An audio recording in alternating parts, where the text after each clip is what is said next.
Sir, loan apps వల్ల ఆత్మహత్య చేసుకుందాం అనుకునే వాళ్ళకి మీరు ఇచ్చే సలహా ఏంటి?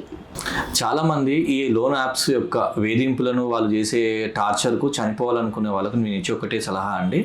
మీకు అట్లా అనిపించడం సహజం, ఎందుకంటే వాళ్ళు పెట్టే టార్చర్ వల్ల బాగా ఇబ్బందులకు గురవుతారు. నేను చాలా సందర్భాలలో, చాలా వేదికలలో చెప్పిన, మీకు ఎటువంటి ఆత్మహత్య చేసుకోవాలనుకున్నప్పుడు వెంటనే నాకు కాల్ చేయండి. అది 24/7 అండి. ఏ టైం చేసినా మీకు నేను సహాయ సహకారాలు అందివ్వడానికి రెడీగా ఉన్నామండి.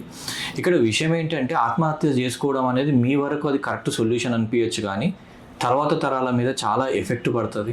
మానసికంగా మీ తర్వాత తరం అంటే మీ పిల్లలు, మనమళ్ళు, అట్లాంటి అంటే మీ అన్నదమ్ముల పిల్లలు కూడా మానసికంగా కుంగిపోయే అవకాశాలు ఉన్నాయి. కాబట్టి చనిపోవడం ఒక్కటే సొల్యూషన్ కాదు. ఈ అప్పులు చేసినప్పుడు మీకు కాన్స్టిట్యూషన్ ఇచ్చిన ఇంజంక్షన్ అనే పిటిషన్ ద్వారా, కాన్స్టిట్యూషన్ మనకి ఏమి ఇచ్చిందంటే ఒక రెమెడీ ఇచ్చిందండి.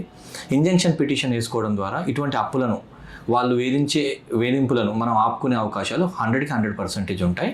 మీరు ఏ కోర్టు కిందికి వస్తారో ఆ కోర్టులో మనము ఒక ఇంజంక్షన్ పిటిషన్ వేయడం ద్వారా యాప్ లోన్స్ కానీ, బ్యాంకర్స్ కానీ, వాళ్ళ ఏజెంట్స్ కానీ, వాళ్ళు పెట్టే హరాస్మెంట్ని, వాళ్ళు ఇంటికి వచ్చే చేసే న్యూసెన్స్ని ఆపడానికి మనకు అవకాశం ఉందండి.